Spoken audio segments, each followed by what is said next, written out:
All praise to the Most High, Ahaya, and to his son, YASHA, the Messiah. Hallelujah. This is Brother Holly here with the second Spirit of Truth broadcast here on the AHAYAH'S channel, as well as the House of Ahaya channel on this set apart Shabbat day. First and foremost, as always, I give all praise, glory, and honor to the great I am, he who is, was, and is to come, the Almighty One, Hallelujah, and to his son, Yeshua Messiah, who gave himself for us that we might have eternal life, and that life is in him. Hallelujah. Now, in this second broadcast, we're going to continue on our examination of obedience and its relationship to faith. And this is something that the Most High has really stirred me on of late. As I said in the first broadcast, I was fully prepared to talk about something else, but this is paramount. We need to understand this. The Spirit of the Most High won't let me go and teach anything else until this teaching has been fully vetted and fully put out there for your education, exhortation, and comfort. Hallelujah. Now, thank you for allowing me to adjust my chair.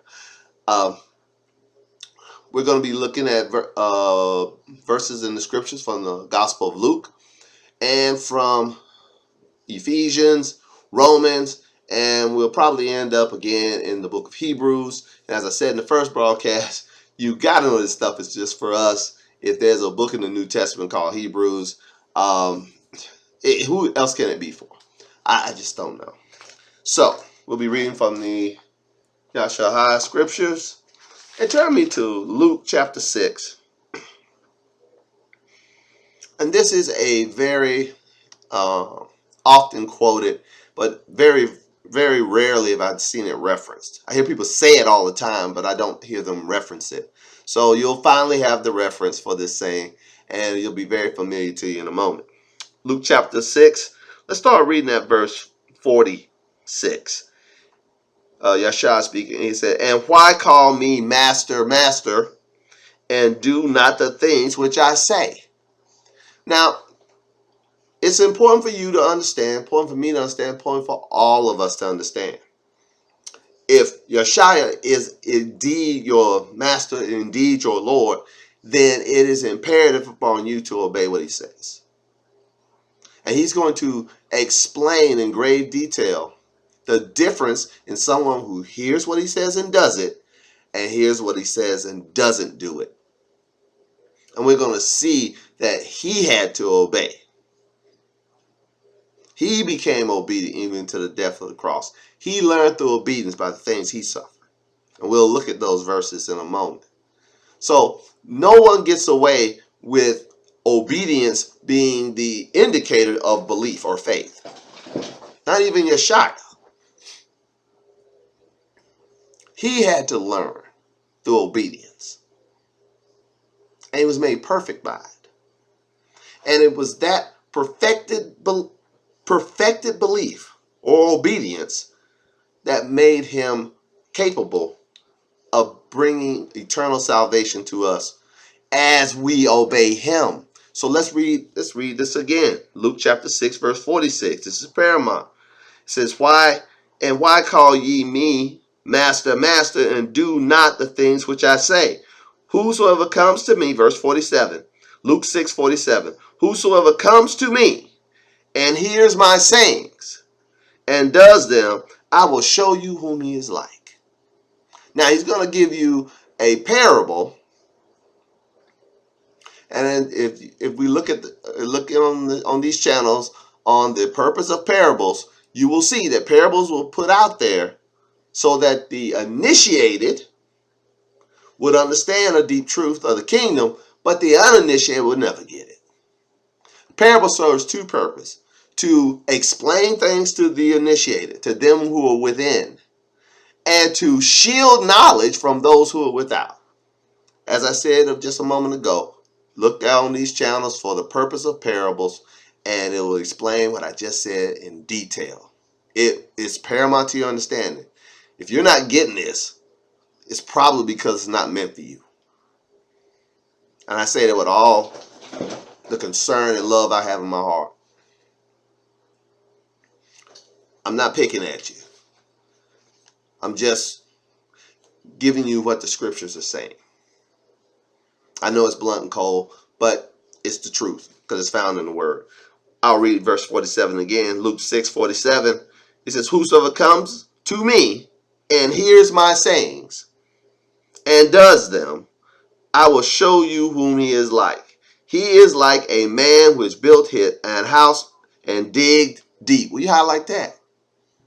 So if you come to YASHA and hear his sayings and you act on them, you do them, you start moving in faith, you're like a person who built a house and dug deep and laid the foundation on a rock. We highlight that. And when the flood arose, the stream beat vehemently upon that house. It could not shake it, for it was founded upon a rock. Please, please highlight and underline that. You won't be shaken in your faith or your hearing the word and doing it. You won't get shaken if that's your manner of living. You come to YASHA, you hear his sayings, and you act on them. You actually follow them and follow them out. Now, here comes the hearer who didn't act on them. Here's a hearer only and not a doer. Next verse, Luke 6:49. But he that hears and does not is like a man that without a foundation built a house upon the earth, against which the stream did beat vehemently, and immediately it fell. Will you highlight that? It wasn't even a moment. As soon as the storms of life come, we will see if you're built on the foundation of the word and obedience to the word or not. How do we know if you are living your life of faith or you living in a state of disbelief, unbelief? You don't trust the Most High. You don't believe what he say. You want to obey him no matter what happens. How do we know? Because when the storms of life come, your fall is immediate. Immediately it fell, and the ruin of that house was great. We highlight that. You got two people. One, here's the sayings of Messiah. Here's the sayings of the prophets. Here's the sayings of the apostles. Here's the sayings of the word, and does them. Believes them. We found out in the first broadcast that when you hear the word and you act on it, when you hearken to it, when you hear and obey, that's faith. So when a person has faith, hear the word and do it, their life is built on the foundation. And it says in the book of Ephesians, in Ephesians 2:20, that foundation is the apostles and the prophets, with YASHA Messiah being the chief cornerstone. Ephesians 2:20. That's what our life is supposed to be built on. The words of the prophets and the apostles, and the words of YASHA being the chief cornerstone of our foundation. That's our foundation. And if YASHA said, if you build on that foundation, your house will stand when the storms of life come. Let's read it again. Luke chapter 6, verse 47 through 49. Whosoever comes to me and hears my sayings and does them, I will show you whom he is like. He is like a man who built a house and digged deep and laid the foundation on a rock. And when the flood arose and the stream beat vehemently upon that house, it could not shake it. For it was founded on a rock. We highlight that. But, verse 49, Luke 6:49, but he that hears and does not is like a man that without a foundation. See, you don't have a foundation if you're not following the word. You have no underpinning. You have no foundation if you're not following the word of the apostles and prophets and YASHA as your chief cornerstone. You have no foundation.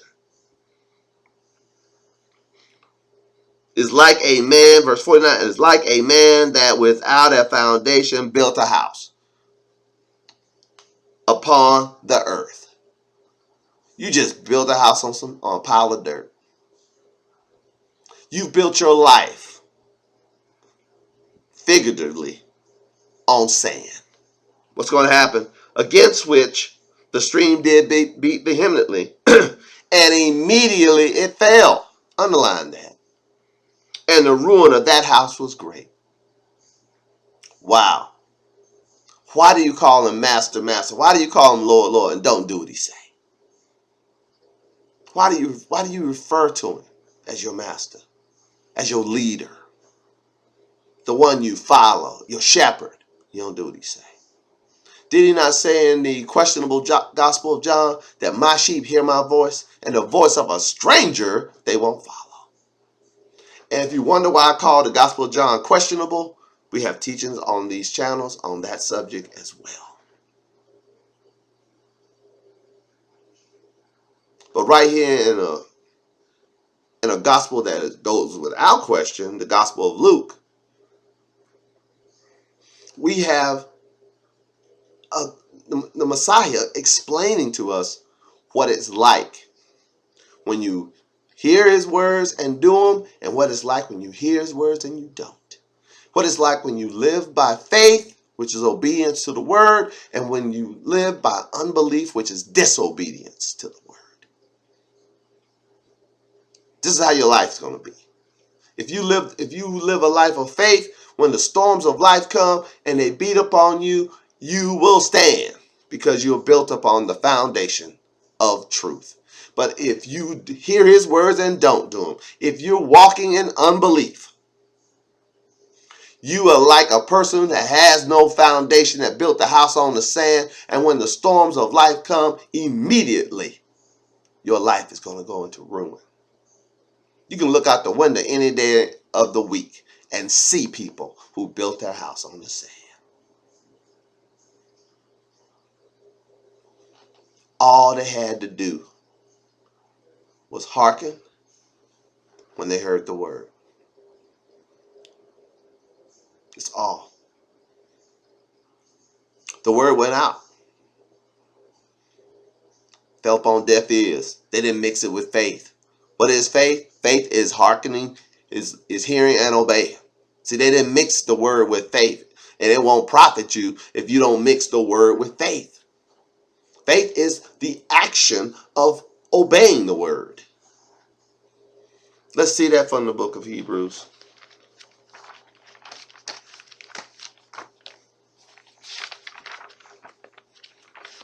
We won't be long in this broadcast. Thank you for your patience. Ephesians chapter 4. Let's start at verse 1. We ended the last broadcast in, did I say Ephesians? Hebrews chapter 4, verse 1. We ended the last broadcast in Hebrews chapter 3, verse 19. And the next verse is Hebrews chapter 4, verse 1. So let's resume right there. And we're talking about the power of faith, or hearing and obeying the word. And when you hear the word, you got to mix faith with it for it to benefit you. It's going to say that exactly right here in Hebrews 4. Let's read. Hebrews 4, chapter 4, verse 1. It says, let us therefore fear, lest a promise being left us of entering into his rest, any of you should seem to come short of it. We highlight that. We have a promise that we can enter into his rest. And we know how we do that. By faith, or by obeying the word that we heard, hearkening unto his voice. Hebrews 4:2, for unto us was the gospel preached, as well as unto them. See, both people heard the gospel. Both people were told that YASHA died for our sins according to the scriptures. He was buried. The third day he rose again according to the scriptures. We got two groups of people heard the same thing. For unto us was the gospel preached, as well as unto them. But the word preached did not profit them. Will you highlight this? Not being mixed with faith in them that heard it. We know what faith is now, don't we? Faith is action. Faith is doing what you heard. You don't have faith if you're not acting on what you heard. Why do you call him master, master? You don't do what he say. You have to confess YASHA as your master and believe in your heart that AHAYAH raised him from the dead in order to be saved. That's according to Romans chapter 10, verses 8 through 10. Very familiar to any of us who came out of Constantine Christianity. But now do you know what faith is? Now that you know that when you hear the word preached, for it to profit you, you got to mix faith with it, or you got to mix obedience with it. For faith comes by obedience, and obedience by the word of AHAYAH. We read that from the Aramaic Peshitta.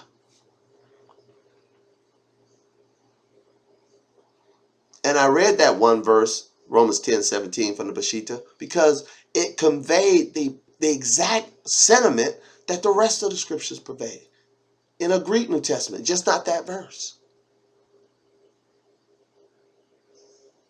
Everywhere it talks about faith and obedience, almost in the same breath. But we've allowed people to turn faith into some kind of mental gymnastics instead of corresponding action to hearing the word. When you hear the word and you act on it, you have faith. When you hear the word, you should not steal, and you stop stealing, you have faith. When you hear the word to call unto AHAYAH out of a pure heart, and you do it, you have faith.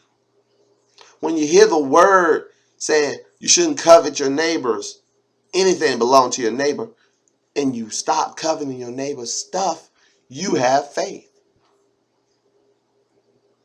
You are moving in action based on a word and a word alone. None of us have seen AHAYAH at any time with our physical eyes. The vast, vast, vast majority of us have never seen YASHA with our physical eyes. Some of us, like myself, have seen him in visions. And most of us never saw him. But you got faith anyway. And in the Gospel of John, it said, blessed are those who have not seen yet believed. So it's not a requirement to see with your physical eyes in order to have faith. It's a requirement that when you hear the word, that you act on it. That's the only requirement to have faith. And it is by faith you are saved. Or by acting on the word preached, are you saved? You got to act on it. You can't just sit there and say, that's true. That's not faith. That's what those liars in the Constantine Christian Church taught you. That having faith is a mental exercise. It's not at all. It's hearing and hearkening unto the word. Why do you call him master, master, and you don't do what he say? Why do you call him master, master, and don't have faith? Let's read about faith again. Hebrews chapter 4, verse 1.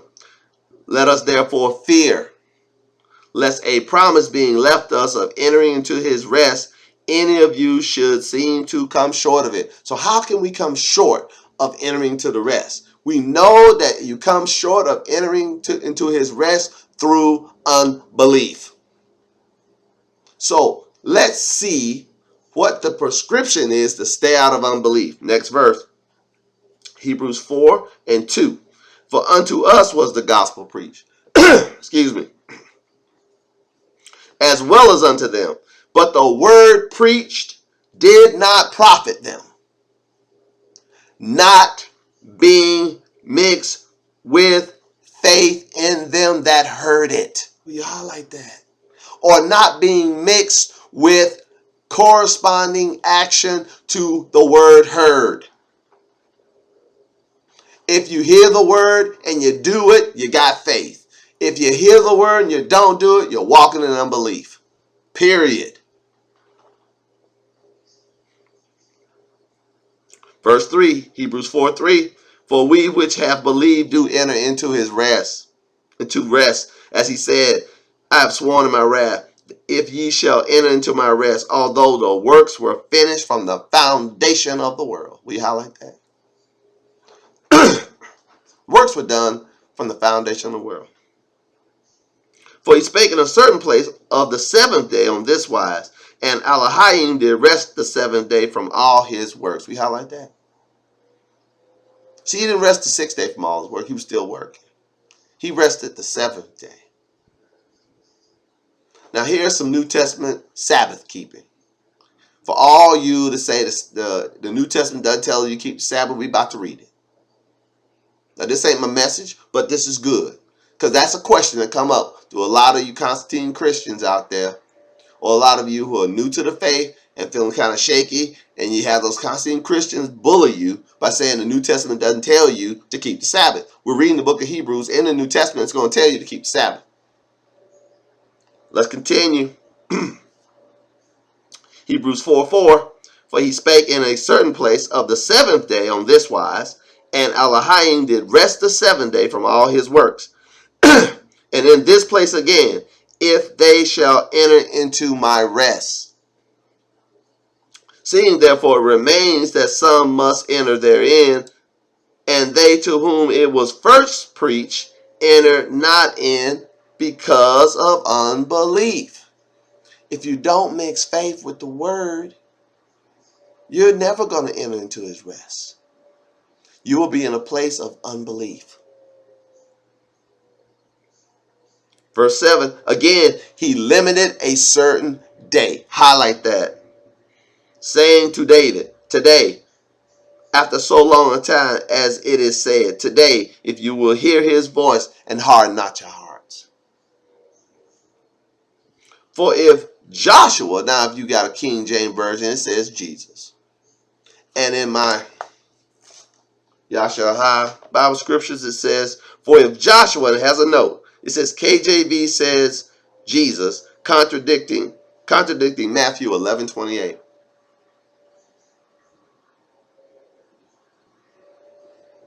And the word Yeshua and Joshua are the same word. This is how we know that the Messiah's name is not Yeshua. Couldn't be. He had to be given a name above every name. One name given under heaven where men must be saved.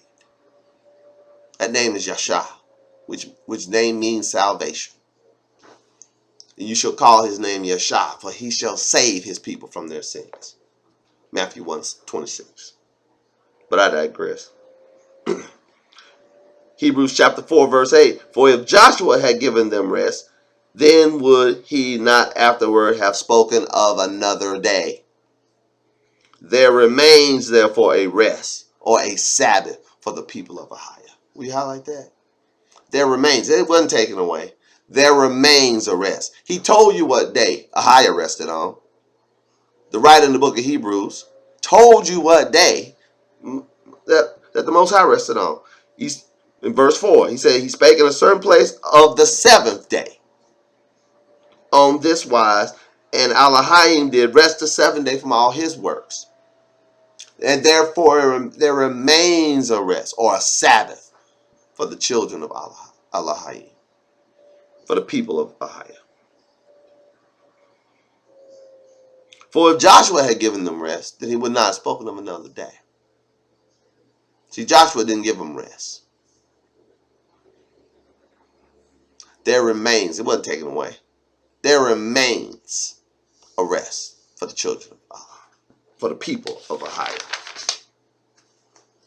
For he that entered into his rest has ceased from his own labors, as Ahaya did from his. The question, when did Ahaya cease from his labors? On the seventh day. When should you cease from your labors? On the seventh day. If you've entered into his rest through faith. Because you'll be kept from entering into his rest by unbelief. See, when you hear remember the Sabbath and keep it holy, if you have faith, you'll do just that. You'll keep it holy. You will not work on the Sabbath. You will rest on the Sabbath. You won't seek your own pleasures, speak your own words, or do your own pleasures on the Sabbath. Or do your own work on the Sabbath, I should say. You won't fish or hunt on the Sabbath, as the book of Jubilees points out. Now, just a short aside, when I first came into the truth and started keeping the Sabbath, I knew I shouldn't buy, sell, or work on the Sabbath, but I would go fishing. Partly because I didn't know any better. And I wouldn't buy bait, I wouldn't buy ice, I wouldn't buy anything, gas, nothing. I wouldn't buy a thing, because I knew better. I knew that you shouldn't buy or sell on the Sabbath. And I would go fishing. I wouldn't clean fish on the Sabbath. I just put them, I catch something to keep, I put it in the cooler and leave it until after Sabbath. Then I deal with it. But it just kept bothering me. And I didn't know why. And I searched and searched. And when I finally found the book of Jubilees and started to read it, it's right there in Jubilees. It talks about going and catching fish on the Sabbath. And that's not being something you should be doing. I was like, wow. My answer to my question. So now, I don't even think about it. I live 1 block from the ocean. I love to surf fish. But I refuse to go to the beach to fish. Or to go to the beach for any reason on the Sabbath. I can see it right now. Look at the window. I'm looking at the surf. If I turn my head and look out the window again, I'll be looking at the surf crashing. I live that close to the ocean, children. All praises. Right across the street. Short walk. But it's more needful for me to be here with you. And not seeking my own pleasure on the Sabbath. Like I said, I love to surf fish. But I love being here with you more. Here with you now, I'm serving Ahaya. Here with you now, I'm demonstrating my faith. Not just to you, but to him. He said for me to enter into his rest.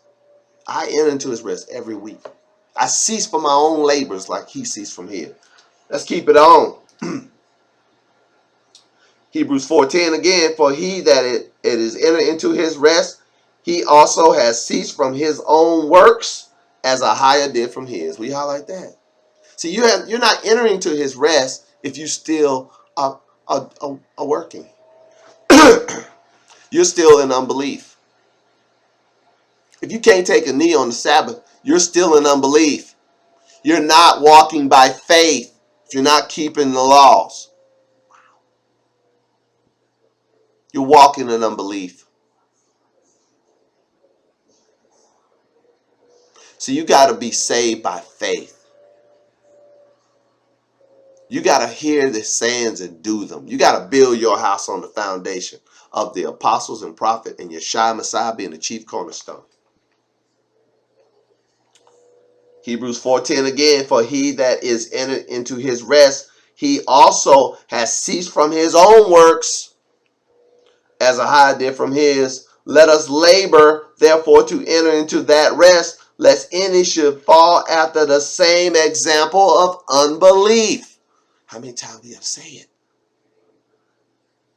It's unbelief when you don't keep the commandments. It's unbelief when you don't follow the word. It's unbelief. It's not faith when you disobey. It's unbelief when you disobey. Why did he call Yeshua, Master, Master, don't do what he say? He asked that question, not me. Then he told you what it was like to be a person that's doing what he says. He says a person who hears my sayings and does them. You're the one built on the foundation. You're the one whose house will stand when the storms of life come, for it's founded on a rock. But the one that hears the sayings and don't do them, the one that goes out and does his own thing, the one that lives his life in unbelief or disobedience to the word, that one, when the storms of life come, his house is immediately going to fall, and it's going to fall into ruin, and it's going to be great. Wow. So let us children labor to enter into this rest and not follow the same example of unbelief. All praise to the Most High, Ahaya, and to his son, Yeshaya, the Messiah. Hallelujah.